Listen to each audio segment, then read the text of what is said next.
अस्सलामु अलैकुम वरहमतुल्लाहि वबरकातुहू। आज जो शख्सियत मेरे साथ मौजूद हैं, खेलों के हवाले से हर खिलाड़ी की ये ख्वाहिश होती है कि वो मैदानों में कभी इंजर्ड ना हो, और जब इंजर्ड होते भी हैं तो उनकी ख्वाहिश यही होती है कि वो जल्द से जल्द रिकवर हो जाए।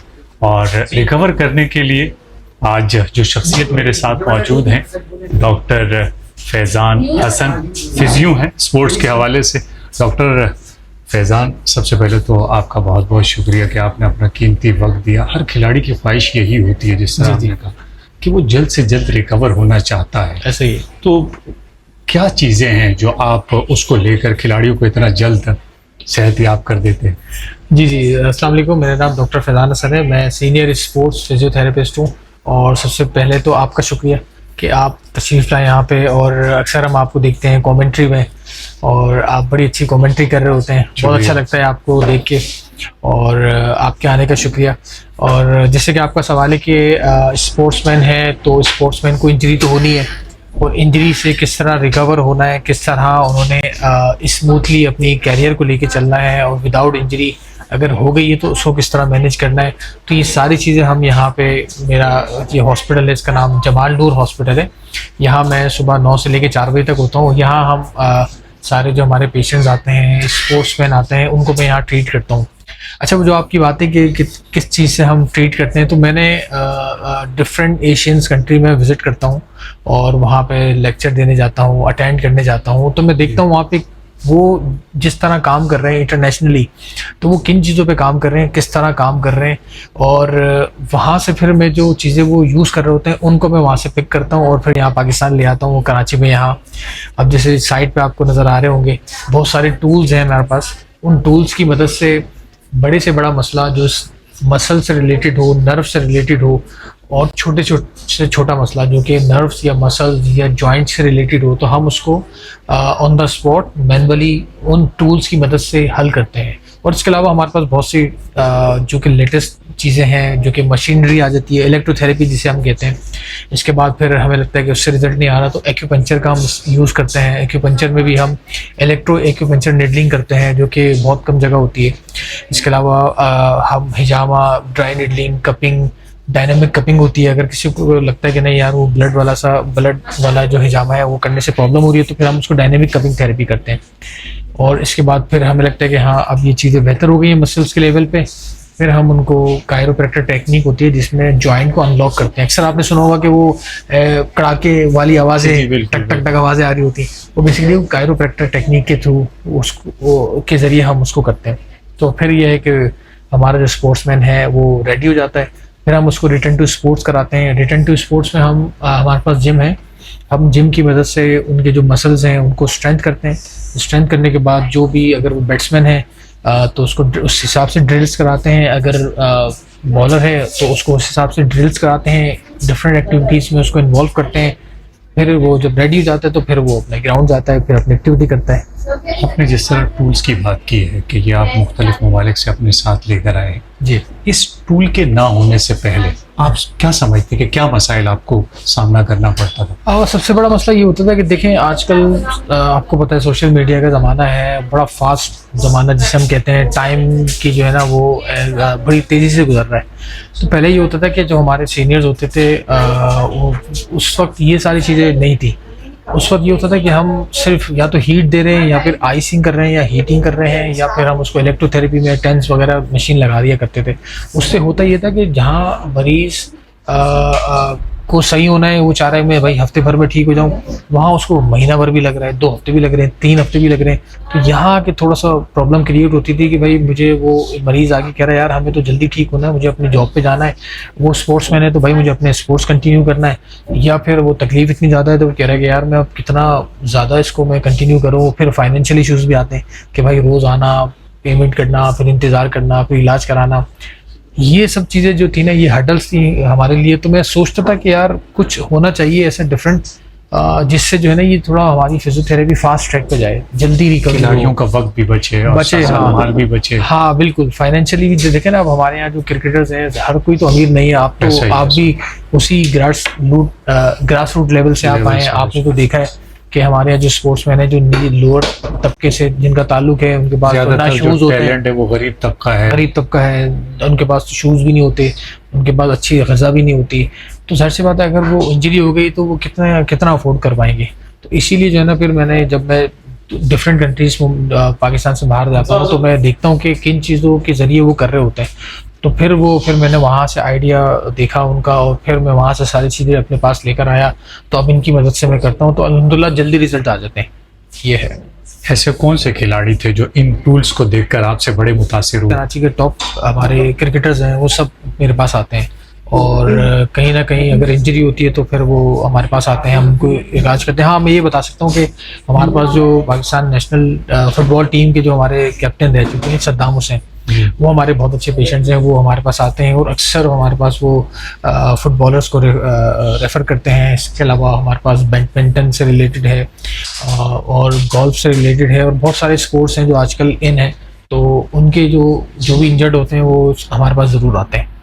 तो फिजान, ये इंजरी होती क्यों है? क्योंकि हमने देखा है कि बहुत सारे खिलाड़ियों के साथ हैमस्ट्रिंग का मसला रहता है, और अक्सर और बेशतर जब वो बड़ी इनिंग खेलने जा रहे हैं, जैसे 70-80 रन बनाने के बाद हमने देखा प्लेयर्स को हैमस्ट्रिंग हो जाती है। इसकी क्या वजह है? देखिए, इसकी बहुत सी रीज़न्स हो सकते हैं। इसमें इसका ताल्लुक ग़िज़ा से भी हो सकता है, इसका ताल्लुक रिहैब से भी हो सकता है।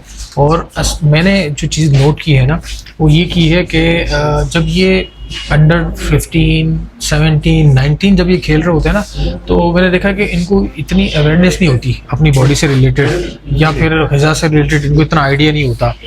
और जब उनको उस दौरान या उस ज़माने में उनको इंजरी होती है और वो अगर सही तरह उसको रिहैब ना करें और सही तरह उसको बेहतर ना करें, फिर वही इंजरी आगे जाके एक बड़ी इंजरी का शिकार हो जाते हैं। फिर जब वो अच्छे लेवल पे जाते हैं तो अच्छे लेवल पे तो परफॉर्म करना है। अब जब अच्छे लेवल पे जाते हैं तो फिर वो एक तो प्रेशर भी होता है, दूसरा फिर वो कैप्टन का, फिर टीम का, फिर घर वालों का, फिर देखने वालों का दबाव ज़्यादा होता है, स्ट्रेस होता है। तो फिर वो जो इंजरीज होती है ना, फिर ज़रा सी भी अगर कोई इंजरी हो जाती है ना, फिर वो एक बड़ी इंजरी में कन्वर्ट हो जाती है।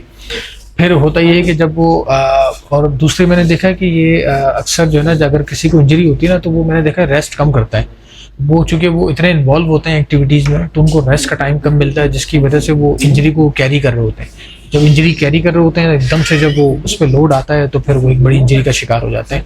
फिर वो उसको रिकवर करने में फिर टाइम लग जाता है। फिर उनकी जो है बेचारे के जो उनके लेवल्स कम हो जाते हैं, फिर वो अच्छे लेवल पे नहीं जा पाते, फिर वहीं स्टक हो जाते हैं। तो ये रीज़न है। तो मैं समझता हूँ कि बहुत सारे रीज़न हो सकते हैं।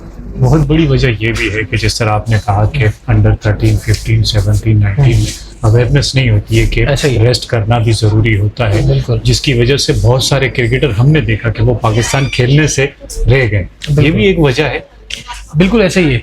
और इसीलिए मैं अक्सर जो है ना, अवेयरनेस से रिलेटेड बहुत से सेमिनार्स हो गए, बहुत से वर्कशॉप्स हो गई, ये मैं अक्सर कराता हूँ। और हमेशा मैं उनको कन्विंस बताता हूँ कि भाई आपने ग़िज़ा क्या लेनी है, आपने क्रिकेट से पहले वार्म अप किस तरह करना है, और क्रिकेट के बाद जब आप मैच खेल लें तो उसके बाद कूल डाउन किस तरह करना है, ड्यूरिंग स्पोर्ट्स आपने वाटर इनटेक कितना रखना है, आपने किन किन चीज़ों का ख्याल रखना है, कार्बोहाइड्रेट्स का ख्याल रखना है, प्रोटीन का ख्याल रखना है, मैग्नीशियम, कैल्शियम, विटामिन डी।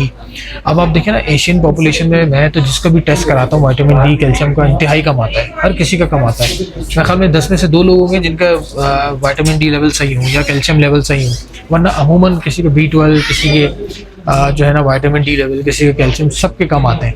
तो मेरे ख्याल, लेकिन अब थोड़ा सा अवेयरनेस अच्छी हो गई है। अब स्पोर्ट्समैन को अंदाज़ा है कि वो इन चीज़ों का ख्याल रखे, किस तरह जो है ना वो अपने आप को कैरी करे, किस तरह इंजरी हो गई है तो उससे किस तरह बचे। तो अब ये चीज़ें थोड़ी सी बेहतरी की तरफ जा रही हैं, तो उम्मीद है इंशाल्लाह आगे जाके ये चीज़ें और अच्छी हो जाएंगी। डॉक्टर साहब, डाइट के हवाले से कौन सी ऐसी चीज़ें हैं जो बहुत ज़्यादा हमारे क्रिकेटर्स इस्तेमाल करते हैं जिसकी वजह से उनकी सेहत बरकरार नहीं रहती? देखिए, डाइट के हवाले से तो यही है कि रूटीन अगर आपने एक अब आप देखें ना, जैसे कि विराट कोहली हो गए, इसी तरह जो हमारे बड़े बड़े प्लेयर हो गए, इसके अलावा जैसे हमारा अभी शोएब मलिक हैं, इस तरह कितने फिट हैं, वो सुपर फिट हैं। लेकिन वो क्या करते हैं कि वो एक जो उन्होंने सोचा है ना कि भाई मुझे ये चीज़ें फॉलो करनी है, ये डाइट फॉलो करनी है, ये एक्सरसाइज करनी है, तो वो एक डिसिप्लिन के साथ कर रहे होते हैं। तो स्पोर्ट्समैन को जब तक वो स्पोर्ट्स खेल रहा है अच्छे लेवल पे, तो उसको डिसिप्लिन का ख्याल रखना चाहिए कि उसने जब देख लिया कि भाई मुझे इन चीज़ों का ख्याल रखना है, ये वर्कआउट करना है, ये ग़िज़ा खानी है, तो डिसिप्लिन में रहेगा तो वो ठीक रहेगा। डिसिप्लिन से ऑफ सीजन में, भाई ऑफ सीजन है, चले 2 महीने काम नहीं है, 2 महीने कोई क्रिकेट नहीं है, तो ऐसा नहीं कि आप कम सो रहे हैं, आप कैसा कुछ भी खा रहे हैं, कुछ भी आप ड्राइव वो क्या नाम है फ्राइड आइटम्स ले रहे हैं, एक्सरसाइज नहीं कर रहे, तो फिर वो उसका खमियाजा भुगतना पड़ेगा। अगर डिसिप्लिन के साथ चल रहा है, वही रूटीन जो उसने ड्यूरिंग मैच रखी हुई है और आफ्टर मैच रखी हुई है, वही ऑफ सीजन में रखी हुई है, तो वो कामयाब है। और जो डिसिप्लिन से आउट होगा तो फिर वो आपको पता है, फिर वो इंजरी का भी शिकार होगा, फिर वो डिफरेंट प्रॉब्लम्स का भी शिकार होगा। एक आम क्रिकेटर को इन चीज़ों का आइडिया नहीं होता, तो आप समझते हैं कि किन लोगों की जिम्मेदारी है कि उन्हें ये डाइट प्लान बताएं और साथ साथ जो चीज़ें हमारे प्रोफेशनल क्रिकेटर लेके चल रहे हैं, जिस तरह आपने कहा कि कमी है इस वक्त अंडर 13, अंडर 15, अंडर 17 के बच्चों, ये चीज़ें सिखाना ज़रूरी है। बिल्कुल, ये किन की जिम्मेदारी है? देखिए, जिम्मेदारी तो ये डॉक्टर्स की भी होती है, हमारी भी हो सकती है, ये जिम्मेदारी जो कोच है उसकी भी हो सकती है, ये जिम्मेदारी जो ट्रेनर है उसकी भी हो सकती है। तो मेरे ख्याल से ये सारे मिल के जो है ना, ये चीज़ें बेहतर कर सकते हैं। अगर वो ट्रेनर है या वो कोच है या वो असिस्टेंट कोच है या वो डॉक्टर है, तो मेरे ख्याल में सबको बेसिक चीज़ों का आइडिया होना चाहिए। और वो बेसिक चीज़ें जो है ना, वो आने वाले जो हमारे अपकमिंग स्टार्स हैं या हमारे क्रिकेटर्स हैं या हमारे अंडर 15, 17 या 19 के जो हमारे हैं, तो ये मेरे ख्याल में उनकी भी जिम्मेदारी उतनी है जितनी हमारी जिम्मेदारी है। तो उनको भी पता होना चाहिए कि भाई किन चीज़ों का ख्याल रखें, किन चीज़ों को मना करें, ख़ास तौर पे रूटीन क्या रखें, सोना कब है, जागना कब है, पानी कब पीना है, प्रोटीन का क्या ख्याल रखना है। तो ये मेरे ख्याल में मिलकर एक टीम वर्क अगर होगा, और जो कि अब मैंने देखा है कि हो रहा है, अब ये लोगों को आइडिया है, लोग जो है ना वो इन चीज़ों का ख्याल रख रहे हैं, तो जिससे बेहतरी भी मैं देख रहा हूँ कि अब आना शुरू हो गई है। तो उम्मीद करता हूँ कि इंशाल्लाह आगे भी इसी तरह होगा। अच्छा डॉक्टर साहब, क्रिकेटर के साथ साथ या एक आम मजदूर अगर वो अपनी फिटनेस को बरकरार रखना चाहता है तो वो क्या करे आसान तरीके, उसके लिए क्या है? अब जैसे कि आपने बात की एक आम शख्स की, तो जैसे कि हमारे पास स्पोर्ट्समैन आते हैं, तो इसी तरह एक हमारे पास एक नॉर्मल पॉपुलेशन भी आती है, जिसमें बच्चे भी आते हैं, मिडिल एज वाले भी आते हैं, ज़्यादा उम्र वाले जेरियाटिक्स पीपल्स भी आते हैं, ओल्ड एज वाले भी आते हैं। तो जहाँ तक आपने बात की कि किस तरह फिट रखें, तो हमारे यहाँ देखें ज़्यादातर मैं ये देख रहा हूँ कि जब से हमारे रोड्स ख़राब हैं, खासतौर पर ये आपने देखा होगा गुलशन वाला रोड, जी कराची न्यूज़ वाला कितना मसला है, तो मैंने देखा कि इसकी वजह से जो है ना वो बैक के मसले बहुत आ रहे हैं हमारे यहाँ। तो अगर वो मिसाली तौर पे मजदूर है, लोअर तबके से ताल्लुक़ रखता है, बाइक यूज़ करता है, तो मैं उसको हमेशा ये कहता हूँ कि भाई आप जो है ना वो हल्की फुल्की एक्सरसाइजेज होती हैं बैक की, क्योंकि बैक को स्ट्रॉन्ग करती हैं, कोर मसल को स्ट्रॉन्ग करती हैं, वो अपनी लाइफ में ज़रूर रखें। और दूसरा ये है कि विटामिन डी, कैल्शियम का ख्याल रखें, प्रोटीन का ख्याल रखें, और कम से कम भी जो है, जैसे कि WHO की रिकमेंडेशन है, वर्ल्ड हेल्थ ऑर्गेनाइजेशन है जो कि सारे हेल्थ के से रिलेटेड जो है लॉ बनाती है सारी चीज़ें, तो उसके मुताबिक ये है कि आपने हफ्ते में पूरे हफ्ते में 120 मिनट वर्कआउट करना है अपने लिए। अब 120 मिनट जो है ना समझ लें 2 घंटे बनते हैं। अगर कोई ये कहे कि भाई मैं तो सुबह से लेकर रात तक तो काम पे लगा रहता हूँ, मेरे पास तो टाइम ही नहीं है, तो भाई आपके पास टाइम नहीं है, लेकिन आप हफ्ते में इतना टाइम ज़रूर निकालें कि आप 2 घंटा वर्कआउट कर लें। आप बेशक या तो हफ्ते में ऑल्टरनेट कर लें, या फिर आप अगर आप टाइम नहीं मिल रहा तो आप जो है सैटरडे संडे कर लें। तो आपने सिर्फ 2 घंटे वर्कआउट करना है। अगर वो 2 घंटे वर्कआउट आपने कर लिया तो आपकी जो मेटाबॉलिज्म है, आपके मसल्स हेल्थ है, आप जो सर्कुलेशंस है बॉडी की, वो सब आपकी ठीक रहेंगी और कभी भी आप बीमार नहीं होंगे। ये प्रूवन बात है, क्योंकि मैंने देखा है जो कि इस चीज़ को फॉलो कर रहा है ना, तो वो बीमारियों से बहुत दूर है। और जो उसको नहीं फॉलो कर रहा, बिल्कुल सेडेंट्री लाइफ स्टाइल गुजार रहा है, कोई एक्सरसाइज नहीं कर रहा, सिर्फ खाने पे फोकस कर रहा है, रात की नींद सही तरह नहीं ले रहा, तो फिर वो इन प्रॉब्लम्स का शिकार भी हो रहा है। तो ये है मेरी तरफ से। तो ये घुटनों के मसाइल ज़्यादा है, ज़्यादातर जो हमने देखा है कि 40 से प्लस जितने भी हमारा तबका है घुटनों के मसाइल के शिकार हैं। तो इन घुटनों के मसाइल को हल करने के लिए आम लोग, आम तबका जो है वो क्या करें? अच्छा, 40 तो आपने ज़्यादा बोल दी। आप हैरान हो जाएंगे, हमारे पास ऐसे भी मरीज आए जिनकी उम्र आप समझ लें कि 25 साल, 26 साल, 30 साल, उनको ऑस्टियोआर्थराइटिस ग्रेड 1 हो चुका है। मतलब ऑस्टियोआर्थराइटिस ग्रेड 1 का मतलब ये है कि ये आप देखें, ये नी जॉइंट है, तो इसमें अल्लाह ताला ने एक गैप रखा है। तो क्या होता है कि ऑस्टियोआर्थराइटिस में ये गैप कम होना शुरू हो जाता है, या तो यहाँ से दबना शुरू होगा या यहाँ से दबना शुरू होगा। अब जहाँ से जब दबना शुरू होगा ना, तो क्या होगा कि उसकी मोबिलिटी कम होगी। मोबिलिटी कम होगी तो फिर क्या नाम है, उसको जब घुटने रगड़ खाएंगे तो फिर क्या नाम है, उसको चलने फिरने में, इन सारी चीज़ों में जो है ना इशू आना शुरू हो जाएंगे। जब इशू आना शुरू होंगे तो फिर वो अपनी कोशिश करता है कि यार दर्द कम हो और मैं मोबिलिटी कम कर लूँ, मैं कहीं बैठ जाऊँ, ज़्यादा ना चलूँ, थोड़ा एहतियात करूँ, घुटने के दर्द ना बढ़ जाए, दवाइयाँ ज़्यादा ना खानी पड़ जाए। तो फिर क्या होता है कि वहाँ से फिर वो चीज़ें मल्टीप्लाई होने शुरू हो जाती हैं, फिर वो गैप और कम होना शुरू हो जाता है, फिर उसकी मूवमेंट रिस्ट्रिक्ट हो जाती है, फिर ना वो बैठ सकता है, ना वो उसको सीढ़ियाँ चढ़ने में इशू आता है। तो मेरा जब हमारे पास मरीज आते हैं तो हम उनको हमेशा मोबिलिटी पे काम करते हैं उनकी। हम कहते हैं कि नहीं, आपने रेस्ट नहीं करना, रेस्ट आपके लिए है ही नहीं। इंसान के लिए मैं समझता हूँ रेस्ट ही नहीं है। अल्लाह ताला ने हमें बॉडी को इस तरह बनाया है कि हम खड़े होकर काम करें, बैठ के काम करें, लेट के काम करने वाला कोई ऐसा, हाँ चलते फिरते रहें। लेकिन अल्लाह ताला ने हमारी बॉडी इस तरह नहीं बनाई कि हम लेट के काम करें या बहुत ज़्यादा बैठ के काम करें या बहुत ख़राब पोस्चर में काम करें। अल्लाह ताला ने हमारी बॉडी इसलिए बनाई, इस तरह बनाई कि हम चलें फिरें, काम करें, उछलें कूदें, नीचे जाएं, ऊपर जाएं।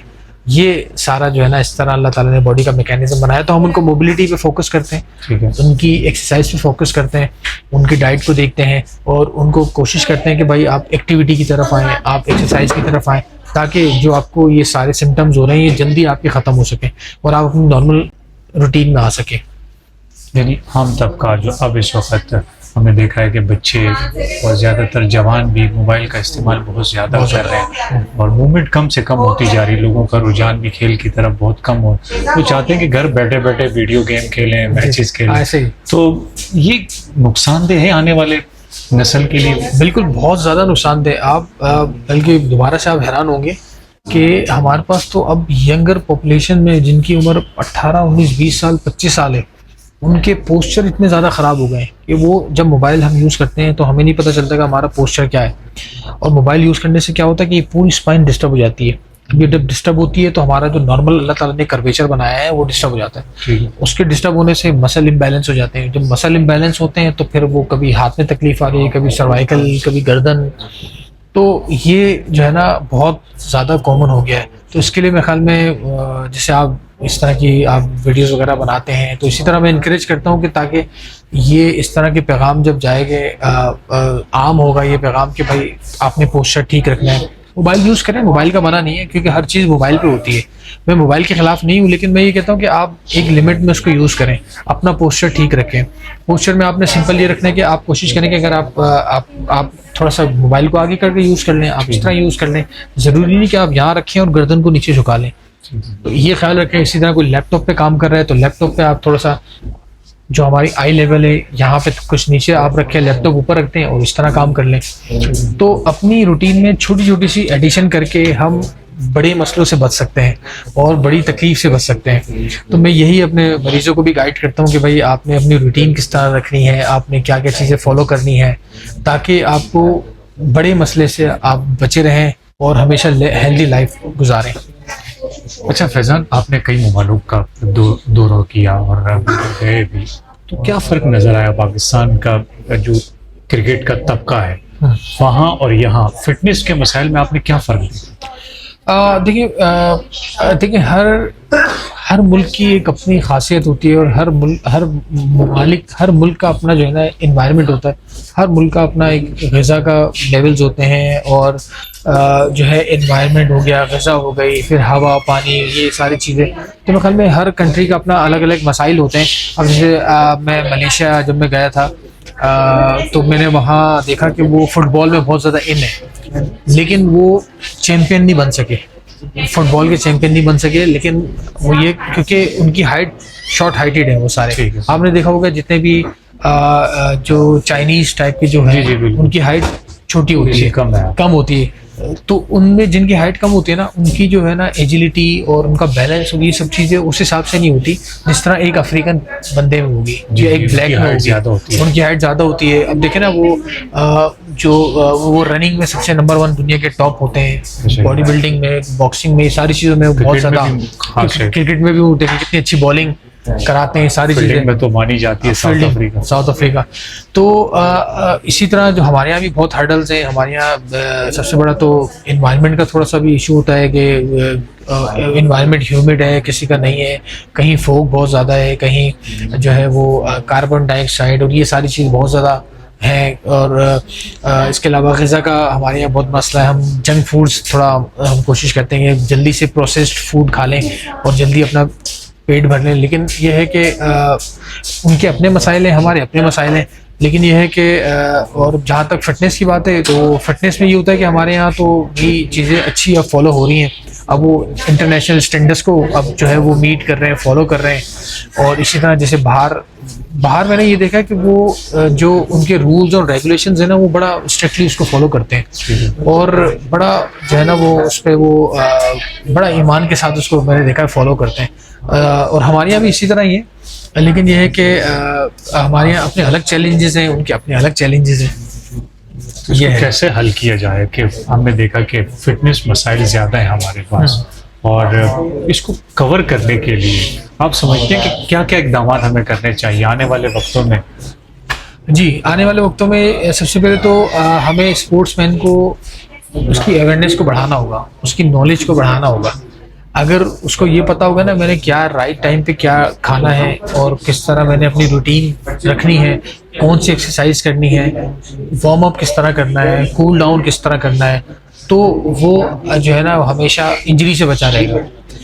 लेकिन हमारे यहाँ इस चीज़ की कमी है कि हमारे यहाँ जो है ना अब तो माशाल्लाह मैंने देखा है कि जो प्रोफेशनल लेवल पे जो है ना प्रॉपर साइकोलॉजिस्ट आ गए हैं, डॉक्टर्स आ गए हैं, ट्रेनर्स आ गए हैं जो कि पूरी टीम बना दी है। हाँ, पूरी एक मल्टी डायमेंशनल टीम है जो कि उनको लेके चलती है। लेकिन यही मैं चाहता हूँ कि ग्रास रूट लेवल पे भी हो, यही एकेडमी लेवल पे भी हो। एकेडमी में भी मेरा ये ख्याल है कि डॉक्टर्स का होना, वहाँ पे अच्छे ट्रेनर्स का होना, अच्छे कोचेस का होना जिनको नॉलेज होना चाहिए। क्योंकि देखिए ना, जब बच्चा स्टार्ट करता है एकेडमी से शुरू करता है, ताकि बचपन से इनको अवेयरनेस हो। एकेडमी से शुरू करता है, फिर वो नेशनल लेवल, फिर डोमेस्टिक लेवल पे आता है, फिर नेशनल लेवल पे आता है, फिर वो पाकिस्तान खेलेगा। तो मैं ख्याल में जो बिल्कुल स्टार्टिंग से बच्चों को अगर हम तरबियत दें, उनको गाइड करें, उनको समझाएं, उनको बताएं, तो वहाँ से उनकी बेस बनना शुरू हो जाती है। फास्ट बॉलर के हवाले से कि हमने पहले देखा था कि वसीम अकरम बुखारी यूनिस ने एक अरसे तक सर्व किया पाकिस्तान के लिए, लेकिन अब फास्ट बॉलर इतने ज़्यादा लंबे अरसे तक नहीं जा रहे पाकिस्तान के लिए, क्योंकि हमने बाहर ममालिक में देखा, मिचेल स्टार्क को देखा, डेल स्टेन को देखा, जेम्स एंडरसन को देखा, उन्होंने एक अरसे तक अपने मुल्क के लिए सर्व किया। ये क्या वजह है कि अब हमारे मुल्क में ये चीज़ें कम है, फिटनेस? जी बिल्कुल, आप सही कह रहे हैं कि हमारे यहाँ अभी रिसेंटली एक हमारे पास एक आए थे, वो यही मुझसे गिला कर रहे थे कि हमारे यहाँ फास्ट बॉलर क्यों नहीं आ रहे। फास्ट बॉलर भी रहे तो ज़्यादा अरसा नहीं गुजार रहे। तो जहाँ तक वकार यूनुस, शोएब अख्तर, वसीम अकरम इनकी बात करें तो ये तो खैर इनका लेवल ही अलग था।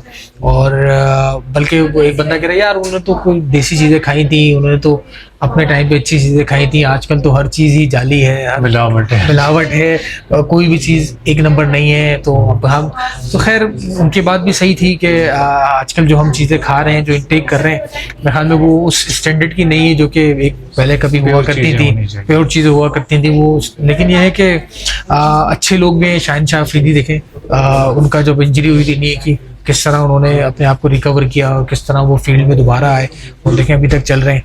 इसी तरह मोहम्मद अब्बास आप देखें कितने टाइम से वो, और मेरे ख्याल में मोहम्मद अब्बास तो दुनिया के वाहिद बॉलर हैं जिनकी सबसे ज़्यादा विकेट्स हैं, 800 से ज़्यादा उनकी विकेटें हैं। तो देखिए वो भी चल रहे हैं, अभी भी रिसेंटली वो कहीं ना कहीं आपको नज़र आते हैं। तो ऐसा नहीं है कि हमारे यहाँ टैलेंट बिल्कुल ख़त्म हो गया, टैलेंट बिल्कुल है। और इंशाल्लाह जिस तरह मैं अब अपकमिंग जो हमारे जो बॉलर्स हैं उनको देख रहा हूँ, बहुत अच्छा माशाल्लाह काम कर रहे हैं, बहुत अच्छी फिटनेस का ख्याल रख रहे हैं, बहुत अच्छे जो है उनको चीज़ें बताई जाती हैं, उसको फॉलो कर रहे हैं। तो मुझे लगता है कि इंशाल्लाह आगे आने वाले टाइम में पाकिस्तान के फ्यूचर अच्छा है और हमें अच्छे बॉलर्स ज़रूर मिलेंगे। कुछ बॉलर्स हैं जिनको इंजरी हो जाती है, वो घबरा जाते हैं कि कहीं ऐसा ना हो कि मैं क्रिकेट से दूरी ना हो जाए। इसकी क्या वजह है? ये होता है, देखिए अगर कोई किसी भी फील्ड में है, वो चाहे वो मेरी फील्ड में हो, आपकी फील्ड में हो, अगर किसी को इंजरी होती है ना, तो सबसे पहले ख्याल यही जाता है कि यार अब मैं क्या करूँगा, अब मैं किस तरह कंटिन्यू करूँगा चीज़ें, अब मैं अपनी लाइफ को किस तरह आगे कंटिन्यू करूँगा। तो यहीं आके हम इस बैरियर को तोड़ते हैं कि हम यही समझाते हैं कि देखें इंजरी अगर हो गई है तो कोई मसला नहीं है। रोनाल्डो को भी इंजरी होती है, विराट कोहली को भी इंजरी होती है, तेंदुलकर को भी हुई है, सबको होती है, लेकिन उसको किस तरह मैनेज करना है।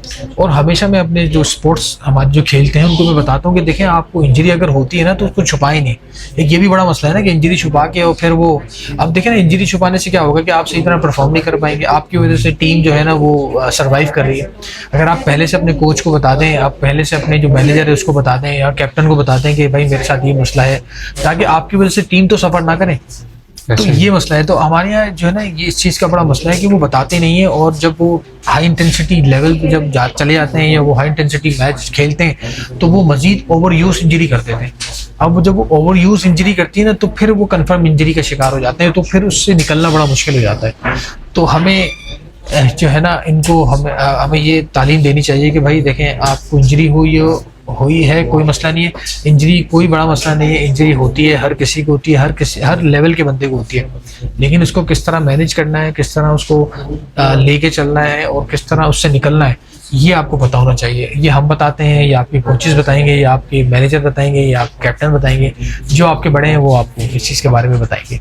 अच्छा फैज़ान, कुछ खिलाड़ी चोट लगने के बाद, इंजरी होने के बाद वो ज़्यादातर बर्फ़ का इस्तेमाल करते हैं, तो क्या ये बर्फ़ का इस्तेमाल करना सही है? आप भी इसकी तरगीब देते हैं या फिर कहीं ना कहीं क्या इसकी हकीकत? हाँ बिल्कुल, ये अच्छी चीज़ है, इसको कायरोथेरेपी कहते हैं। तो ये कायरोथेरेपी बहुत इंपॉर्टेंट है। अगर बिलफर्ज इसमें देखें, दो चीज़ें होती हैं, हम दो चीज़ें देखते हैं, एक तो देखते हैं एक्यूट फेज, एक देखते हैं क्रॉनिक फेज। एक्यूट का मतलब ये है कि आप जो है ना गेम खेल रहे हैं, आपको बॉल लगी या आपने डाइव मारी, आपके मसल इंजर्ड हुए, तो वो एक्यूट फेज में चले जाएगा। ठीक है। फिर एक्यूट फेज तकरीबन 2 से 3 दिन 4 दिन होता है, देन इसके बाद क्रॉनिक फेज शुरू हो जाता है। तो शुरू में जब इंजरी होती है तो वहाँ इन्फ्लेमेशन हो जाती है। इन्फ्लेमेशन का मतलब एक रेडनेस आ गई, सूजन आ गई, वहाँ से रेड हो गया, ब्रूज हो गया, नीला नीला हो जाता है। ठीक है। तो जब वो फेज हो तो उसमें आइसिंग बहुत अच्छा रिस्पॉन्स करती है। तो जब आइसिंग करेंगे तो वो एक तो स्वेलिंग से भी रोकेगा, वो आपके इन्फ्लेमेशन से रोकेगा और आपको जल्दी रिकवर करेगा।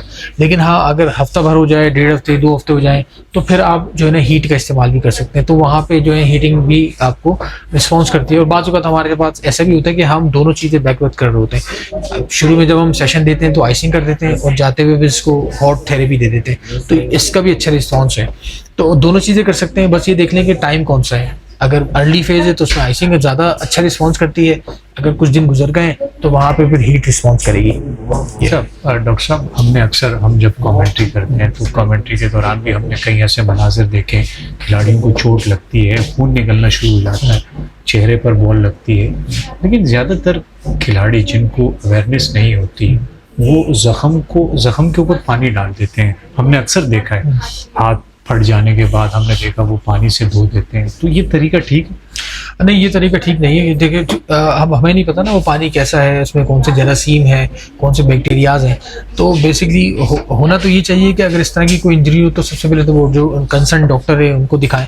लेकिन हम क्या करते हैं, हम तो पायोडीन वगैरह से साफ करते हैं प्रॉपर, ताकि कोई जरासीम ना जाए। फिर उसको हम बैंडेज कर देते हैं ताकि मज़ीद अगर ज़ख्म छोटा है तो वो खुल ना जाए। और बहुत ज़्यादा इंजरी होती है तो फिर हम उसको बैठा देते हैं, थोड़ा रेस्ट करा देते हैं। और बाकी जहाँ तक आपने सर पे बॉल लगने की बात की, तो वो एक होता है कंकशन। अगर सर पे बॉल लगी है या सर पे हिट हुआ है तो वो कंकशन के ज़ुमरे में आता है। तो फिर हम उसको देखते हैं ग्राउंड में जाके कि भाई वो अपनी सही स्टेट में है, वो हाजिर दिमाग के साथ बात कर रहा है, अपना नाम सही बता रहा है, कुछ एक प्रॉपर एक तरीकाकार होता है, उसको फॉलो करते हैं। और हमें लगता है कि वो पॉजिटिव है तो फिर हम उसको रिटायर्ड हेड करा सकते हैं। हमें लगता है कि नहीं वो ठीक है, कोई मसला नहीं है, हेलमेट उसका ठीक है, कोई बड़ी इंजरी नहीं हुई, तो वो हम उसको कंटिन्यू करा सकते हैं। डॉक्टर साहब, बहुत सारे लोगों को ये भी सवाल रहता है कि कंकशन टेस्ट में डॉक्टर साहब क्या सवाल पूछते हैं बैट्समैन से, तो वो सवाल भी आपसे जानने की कोशिश करें। जी, कंकशन में बस हम जाते हैं और जाने के बाद सबसे पहले तो हम उसका हेलमेट यूज़ कर देखते हैं। हेलमेट देखते हैं कि कहीं से कोई क्रैक तो नहीं हुआ, कोई उसमें बहुत ज़्यादा कोई टूटा तो नहीं है। फिर उसके बाद हम उससे बेसिक सवाल यही करते हैं कि भाई आप जस्ट बेसिक क्वेश्चंस होते हैं, आपका नाम बताएं, आप कौन सा टूर्नामेंट खेल रहे हैं, आप किस ग्राउंड में खड़े हुए हैं या कौन सा इवेंट आप कर रहे हैं। फिर हम थोड़ी सी मूवमेंट करा के देखते हैं, आई मूवमेंट देख लेते हैं, थोड़ा सा हम कहते हैं बैकवर्ड चलें, थोड़ा फ्रंट पे आए।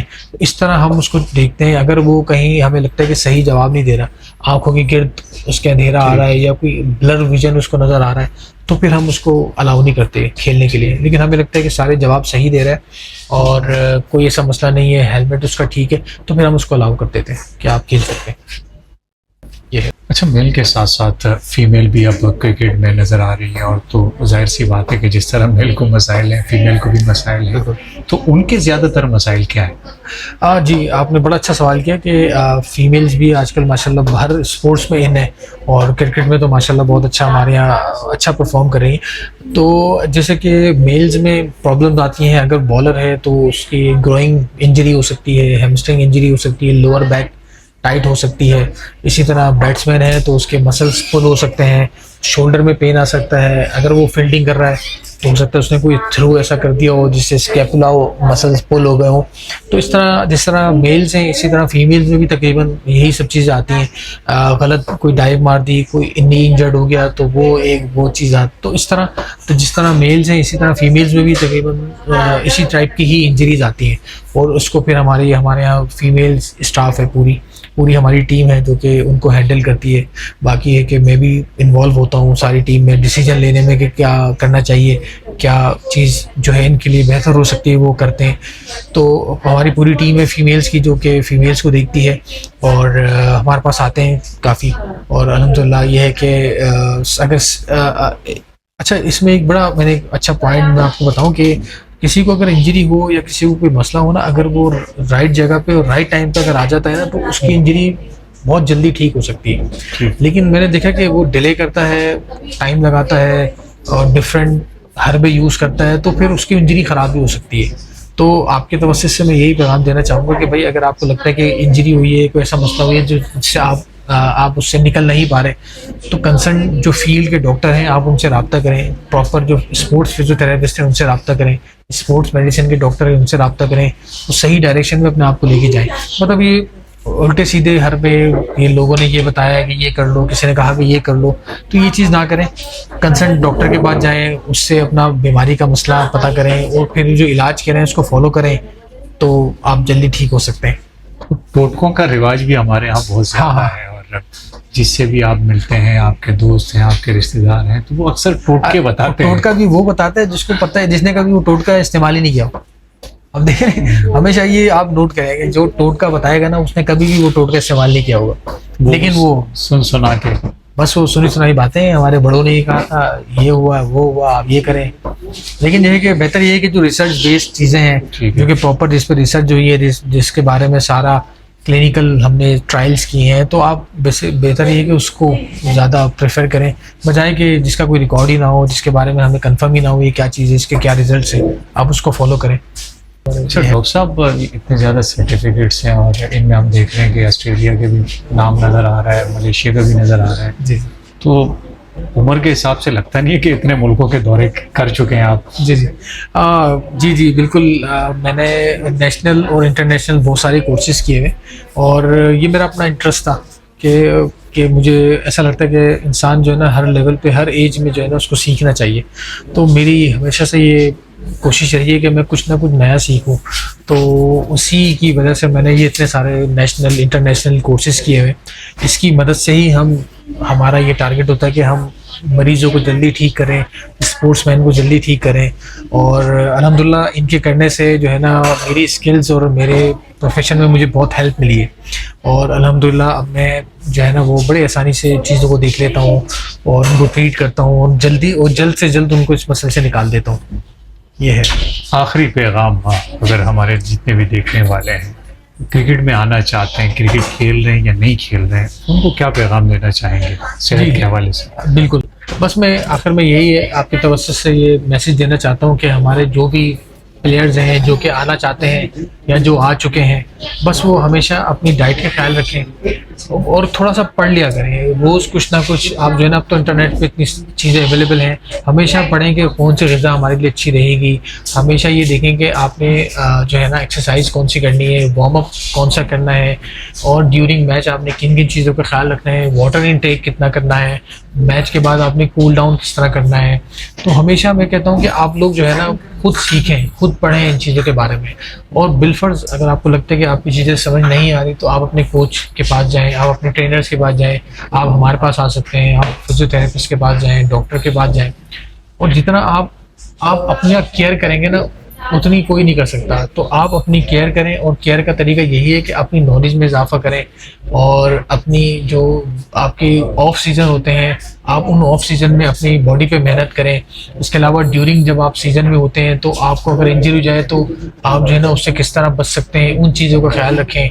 और इसके अलावा किसी किस्म की भी हेल्प की ज़रूरत हो और आपको लगता है कि मुझे चीज़ें नहीं आ रही समझ में, प्रॉब्लम हो रही है या मैं इस इंजरी से नहीं निकल पा रहा, तो आप हमसे भी रब्ता कर सकते हैं। नीचे हमारे सारे कॉन्टैक्ट डिटेल ये सारी चीज़ें मेंशन है, तो एनी टाइम आप आमिर भाई के रेफरेंस से हमें कांटेक्ट कर सकते हैं। बल्कि आपकी आवाम के लिए मैं ये चाहूँगा कि आपकी तरफ से अगर जो भी आता है हमारे पास तो उसको हम 30% ऑफ देंगे और इंशाल्लाह और बेहतरीन उनको सर्विसेज देंगे और इंशाल्लाह जो भी इनके मसले होंगे कोशिश करेंगे उनको निकालने की। चलें, बहुत बहुत शुक्रिया। और यहाँ अब आपसे चाहेंगे इजाज़त, क्योंकि ये हमारे पाकिस्तान की बड़ी खुशनसीबी है कि डॉक्टर फैज़ान हसन जैसे डॉक्टर हमारे दरमियान मौजूद हैं और ख़ास तौर पर हमारे शहर कराची में मौजूद हैं। तो इसलिए शहर कराची में जितने भी क्रिकेटर्स हैं, नॉन क्रिकेटर्स हैं, उन्हें फ़िटनेस के मसाइल हैं तो वो ज़रूर रब्ता करें। यहाँ चाहेंगे आपसे इजाज़त, अपना ख्याल रखिएगा, अल्लाह हाफ़िज़।